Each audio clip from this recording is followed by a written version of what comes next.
हजुरहरूको घरमा यो गराज छ जसलाई ग्यारेज पनि भनिन्छ। यो गराज फर सम रिजन बिग्रियो, यो कहिले खुल्दैन कहिले बन्द हुँदैन भनेदेखि यसलाई सहज रूपमा कसरी ट्रबल सुट गर्न सकिन्छ र आफूले कसरी फिक्स गर्न सकिन्छ भनेर म आज यहाँहरूलाई 7 वटा टिप्सहरू दिन लागिरहेको छु। त्यसकारणले यो भिडियोलाई अन्तिम समयसम्म हेरिदिनु होला। अत्यन्तै महत्त्वपूर्ण भिडियो छ र यहाँले यो भिडियोलाई सेभ गरेर पनि राख्नु होला, किनभने जब बिग्रिन्छ तब आफैले ट्रबल सुट गरेर यहाँले चाहिँ यो फिक्स गर्न सक्नुहुन्छ। किनभने स्पेशली अमेरिकामा त यो धेरै नै कस्ट हुन्छ, बाहिरको मान्छे बोलाएर फिक्स गर्नुभयो भने। तर यहाँहरूलाई आज म अत्यन्तै धेरै बिग्रिएको छ भने मात्रै हो, नभएदेखि आफैले सहज रूपमा फिक्स गर्ने 7 वटा टिप्सहरू दिन लागिरहेको छु। सबैभन्दा पहिला मेरो गराजको इस्यु के हो त भन्दा, मेरो गराज यहाँ देख्न सक्नुहुन्छ यो खुलेको छ, तर मैले यो रिमोट थिच्दाखेरि यहाँनिर देख्न सक्नुहुन्छ रातो बत्ती बलिरहेको छ, तर यो गराज चाहिँ बन्द हुँदैन। अब के गर्ने त, कसरी फिक्स गर्ने त भन्दाखेरि यहाँहरूले जम्मा 7 वटा टिप्सहरू लिन सक्नुहुन्छ। सबैभन्दा पहिला यहाँहरूको जुन मेन स्विच बोर्ड छ त्यो स्विच बोर्डमा चाहिँ गराजको लागि भनेर स्पेशल्ली छुट्टै एउटा स्विच बनाइएको हुन्छ। त्यो स्विच चाहिँ यहाँहरूले टर्न अफ भएको छ कि फर सम रिजन त्यो हेर्न सक्नुहुन्छ र यदि भएको छैन भने पनि त्यसलाई अफ गरेर फेरि अन गरेर पनि हेर्न सक्नुहुन्छ। अब आउनुहोस् यो गराजको मेन स्विच कहाँनिर छ त म यहाँहरूलाई मेरो बोर्डमा देखाउन चाहन्छु। अब यहाँनिर हेर्नुभयो भने यो मेन स्विचको यो बोर्ड हो। यो बोर्डमा चाहिँ यहाँ नम्बर लेखिएको हुन्छ अनि त्यसपछि यो कुन कुनको स्विच हो त भनेर यहाँ सबैमा नाम लेखिएको हुन्छ। जस्तै यो यहाँ हेर्नुभयो भने वासर, मास्टर बेडरुम हैन, यहाँनिर देख्न सक्नुहुन्छ। अनि नम्बर 19 मा चाहिँ के भनेको छ भने गराज भनेर लेखेको छ। अब यहाँनिर हजुरहरूले चाहिँ 19 नम्बर खोज्न पर्यो। यो साइडमा छ, यहाँनिर 19 छ। अब यसको चाहिँ यो अन नै छ, यसलाई चाहिँ एकचोटि अफ गरेर फेरि यहाँहरूले अन गरेर ट्राई गर्न सक्नुहुन्छ अनि फेरि यो रिमोट मार्फत चाहिँ यहाँले ट्रबल सुट गर्न सक्नुहुन्छ। त्यो हो कि होइन त्यसरी पत्ता लगाउन सक्नुहुन्छ। Number 1 solution. अब नम्बर 2 सोलुसन म तपाईहरुलाई बताउन चाहन्छु। यहाँहरूले चाहिँ यो रिमोट जुन छ यो रिमोटको चाहिँ ब्याट्री चेन्ज गर्नुपर्ने हुन्छ।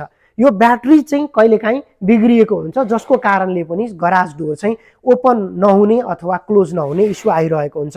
त्यसको लागि चाहिँ हजुरहरूले सिम्पली यसलाई यहाँनिर समाएर यो हुकलाई तान्न सक्नुहुन्छ। अनि हुकलाई तानिसके पछाडि यहाँनिर साइडमा देख्न सक्नुहुन्छ यहाँनिर ओपनर छ, अर्थात् यहाँनिर नै रहेछ, मेरो त यो साइडमै रहेछ हैन। यहाँनिर यसलाई चाहिँ तानेर यहाँनिर ब्याट्री छ, यो ब्याट्री चाहिँ यहाँले रिप्लेस गर्न सक्नुहुन्छ। यो यहाँनिर है, यो चाहिँ दोस्रो सोलुसन भयो। अनि यो रिमोट चाहिँ रिप्लेस गर्दाखेरि पनि भएन, यो युजली चाहिँ यहाँनिर लाइट नबलेको खण्डमा त्यस्तो हुन्छ। मेरोमा चाहिँ यो लाइट बलेको छ हेर्नुहोस्, त्यो भनेको के हो त यो रिमोट ठिक छ। यो दोस्रो सोलुसन भयो। अब तेस्रो सोलुसन यहाँले यहाँनिर यो हुक यहाँनिर लगाएर यो साइडमा लगाएर यसलाई खोल्न सक्नुहुन्छ। अनि खोलिसकेपछि यहाँले चाहिँ यहाँ भित्र भएका पार्ट पुर्जाहरूमा चाहिँ धुलो भएको कारणले पनि यो रिमोट र त्यो गराज बीचको कनेक्सनमा चाहिँ प्रब्लम भइरहेको हुन्छ। अनि त्यसलाई चाहिँ यहाँले चाहिँ एयरबड युज गरेर अर्को एउटा रोबिन अल्कोहल क्लिनर भन्ने हुन्छ, त्यो रोबिन अल्कोहल क्लिनर ल्याएर चाहिँ यहाँले सिम्पली त्यसलाई चाहिँ क्लिन गर्न सक्नुहुन्छ।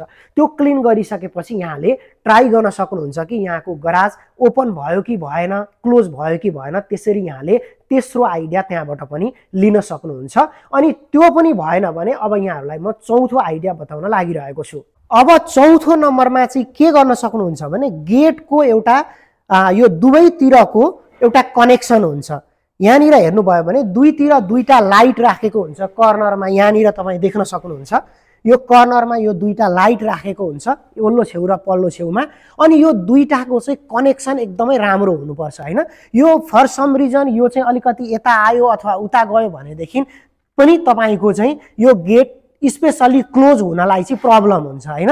अनि ओपन हुनलाई पनि कहिलेकाहीँ क्लोज प्रब्लम भइरहेको हुन्छ। त्यसकारणले यो दुईटा चाहिँ यहाँनिर हेर्नुभयो भने यो चाहिँ सिधा बनाउनु पर्ने हुन्छ।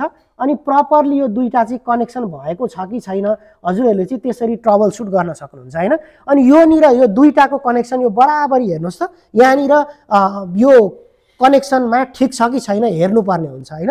अनि अझ अर्को कुरा बुझ्नुपर्ने कुरा के छ भने कहिलेकाहीँ बराबरीमै भइरहेको हुन्छ, तर यो पाल भित्र चाहिँ कहिलेकाहीँ धुलोहरू पसेको कारणले यो दुईटा गेट बीचको कनेक्सनमा चाहिँ एकदमै प्रब्लम भइरहेको हुन्छ हैन। अनि यो पनि तपाईले ट्राई गर्नुपर्ने हुन्छ। अब यो गरिसकेपछि एकचोटि मेरो केसमा हेरौँ है त। ल हेर्नुहोस्, अब गराज झर्यो हैन। प्रब्लम कहाँ रहेछ त भन्दाखेरि तपाईको चाहिँ मैले अब एकछिन बन्द गरेँ यसलाई। अब प्रब्लम कहाँ रहेछ भन्दा यो मेरो दुईटा सेन्सरको प्रब्लम रहेछ हैन। त्यसकारणले यो पाँचौं आइडिया तपाईहरुले यो हेर्न सक्नुहुन्छ। यो पनि गर्दा भएन भने अब के गर्ने त भनेर भन्दाखेरि तपाईहरुले चाहिँ यो लाइट हुन्छ यहाँनिर माथि हेर्नु भयो भने यहाँनिर एउटा लाइट हुन्छ। यो लाइटलाई चाहिँ यहाँले कहिलेकाहीँ यो बल्बले काम नगरिरहेको हुन्छ। यहाँनिर हेर्न सक्नुहुन्छ, यहाँनिर चाहिँ यो माथिको बल्बले काम नगरिरहेको हुन सक्छ। अब यो माथिको बल्बले काम गरेको छैन भने सिम्पली हजुरले चाहिँ एउटा यस्तो यो भर्याङ ल्याएर यहाँनिर चाहिँ माथि चढ्न सक्नुहुन्छ। अनि चढेर चाहिँ यो माथि चढेर यहाँनिर यो बल्ब हुन्छ, यो बल्ब चाहिँ अफ भइरहेको छ कि यहाँनिर यो दुईटा बटन हुन्छ, यो बटनमा यसरी क्लिक गर्नुभयो भनेदेखि यसलाई चाहिँ हजुरहरूले सजिलै रूपमा चाहिँ यसरी तान्न सक्नुहुन्छ यसरी है। अनि यो तानिसकेपछि यो बल्ब हेर्नुहोस्, यो बल्ब जलिरहेको छ भने पनि कहिलेकाहीँ के हुन्छ सेन्सरको कनेक्सनले काम गरिरहेको हुँदैन। अनि तपाईले चाहिँ यो बल्ब सिम्पली यो बल्ब जहाँ पनि पाउनुहुन्छ एमाजोनतिर जता पनि पाउनुहुन्छ, अनि त्यो बल्ब चाहिँ तपाईले रिप्लेस गर्नुभयो भने पनि तपाईले आफ्नो इस्यु चाहिँ यसरी सल्भ गर्न सक्नुहुन्छ है। अब यो एउटा आइडिया भयो। अब अर्को सँगसँगै आइडिया अर्को के छ भनेदेखि यति गर्दा पनि मानिलिउँ बल्ब गर्दा पनि यो भएन है। यो गर्दा पनि भएन भने तपाईले अर्को के गर्न सक्नुहुन्छ, यहाँनिर हेर्नुभयो भने एउटा यो वायर छ है, यो एन्टिना वायर हो यो है। यो वायर चाहिँ कहिलेकाहीँ के हुन्छ यो भित्र जहाँनिर हुनुपर्ने हो त्यो नभइरहेको, अनि यो एन्टिनाले चाहिँ यो सेन्सरमा राम्रोसँग कनेक्सन नभइरहेको कारणले पनि तपाईको गराज बिग्रिरहेको हुन सक्छ है। अब तपाईले चाहिँ के गर्नु पर्यो त भन्दा यसलाई चाहिँ सिम्पली यहाँनिर यसरी तानेर घरि यता तान्ने घरि यता तान्ने गरेर हल्का यता अगाडि पनि यसरी तान्नु भयो र ट्राई गर्नुभयो भने पनि तपाईले चाहिँ आफ्नो यो गराजको प्रब्लमलाई चाहिँ यसरी रिजल्भ गर्न सक्नुहुन्छ। अब अर्को कुरा के छ भनेदेखि यति गर्दा पनि भएन, यति गर्दा पनि नभइसकेपछि के हुन्छ भनेदेखि यो पार्ट तपाईले खोल्नु पर्ने हुन्छ। यो खोलिसके पछाडि यहाँनिर भित्र चाहिँ एउटा रिसेट गर्ने बटन हुन्छ, जुन रिसेटले चाहिँ तपाईको पुरा कनेक्सनलाई चाहिँ रिसेट गर्छ। रिसेट गरिसकेपछि तपाईको रिमोट कनेक्सनलाई पनि उसले चाहिँ के गर्छ पुरै रिसेट गर्छ। रिसेट गरिसके पछाडि तपाईको इस्यु सल्भ हुन सक्छ र गेट झर्न सक्छ। त्यसको लागि चाहिँ यो के गर्नुपर्छ त भन्दा मेरो यो केसमा चाहिँ भित्र मैले ओपनै गर्नु पर्दैन। तपाईको कसैकोमा चाहिँ के हुन्छ भने यो पार्टलाई तपाईले खोल्नु भयो भने यो भित्र चाहिँ एउटा रातो रिसेट गर्ने एउटा बटन हुन्छ।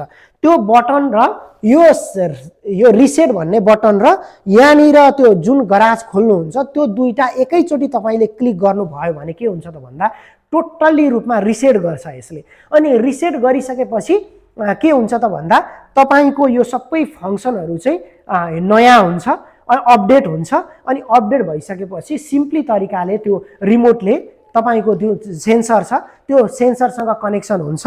अनि कनेक्सन भइसकेपछि तपाईको सहज रूपमा चाहिँ त्यसरी पनि काम गरिरहेको हुन्छ। यो अर्को एउटा आइडिया तपाईहरुले यसरी पनि गर्न सक्नुहुन्छ। हजुरहरुलाई मैले 7 वटा टिप्स दिए। एउटा मेन स्विच अफ भएको छ भने अन गर्ने, अर्थात अन अफ गरेर ट्राई गर्ने। दोस्रो भनेको यो रिमोटको ब्याट्री ठीक छ कि छैन त्यो हेर्ने। तेस्रो नम्बरमा भनेको यो रिमोट भित्रको जुन फंक्सन छ त्यसमा चाहिँ अलिकति धुलो मैलो पसेकाले पनि त्यस्तो हुन सक्छ। त्यसलाई चाहिँ एयरबडको युज गरेर यहाँले रोबिन क्लिनर भन्ने हुन्छ हो त्यो अल्कोहल क्लिनर ल्याएर चाहिँ क्लिन गर्न सक्नुहुन्छ। तेस्रो नम्बरमा चाहिँ गेटको दुईतिरको सेन्सर ठीक छ कि छैन त्यो हेर्न सक्नुहुन्छ। र चौथो नम्बरमा चाहिँ यहाँले यो माथिको बल्ब हेर्न सक्नुहुन्छ हैन। अनि त्यो बल्ब ठीक छ कि छैन त्यो हेर्न सक्नुहुन्छ। अनि त्यसपछि गएर अर्को भनेको त्यो वायर ठीक छ कि छैन त्यो हेर्न सक्नुहुन्छ। अनि त्यो वायर पनि ठीक छ भनेदेखि यहाँहरूले चाहिँ अर्को रिसेट गर्न सक्नुहुन्छ। त्यो रिसेट गर्दाखेरि पनि यहाँको यो गेटले चाहिँ काम गरेन अर्थात् यो गराजले काम गरेन भने यहाँले आफू नजिकै रहेको टेक्निसियनलाई पनि यहाँले खबर गर्न सक्नुहुन्छ। तर होपफुली यो सबै गर्दाखेरि यहाँहरू आफैले नै यो मर्मत गर्न सक्नुहुन्छ, बनाउन सक्नुहुन्छ। यो अत्यन्तै महत्त्वपूर्ण भिडियो यहाँहरूलाई मैले बनाएको छु। कृपया यसलाई सेभ गरिदिनु होला, एउटा लाइक कमेन्ट गरिदिनु होला, धेरैभन्दा धेरै यहाँहरूले सेयर गरिदिनु होला, किनभने यहाँलाई मैले हेल्प गरेको छु, यहाँले पनि सेयर गरिदिनु भयो भने यस्तो समस्यामा रहनुभएका धेरै अरूलाई पनि सहयोग हुन सक्छ। र अर्को एउटा महत्त्वपूर्ण कुरा, मैले यस्ता धेरै भिडियोहरू बनाउने गरेको छु। अस्ति भर्खरै मैले फ्रिजलाई कसरी चाहिँ नबिगारिकन चलाउन सकिन्छ, यसै गरी हाउ टु हैन युज प्रपरली यो वासिङ मेसिन अनि एसी को युनिटहरू कसरी क्लिन गर्ने लगायतका मैले यस्ता थुप्रै भिडियोहरू बनाउने गरेको छु। यहाँहरूले यदि मलाई फलो गर्नुभएको छैन भने फलो पनि गर्नु होला। यो भिडियो धेरैभन्दा धेरै सेयर गरिदिनु होला। यहाँहरू सबैको दिन रात शुभ रहोस्। नमस्ते।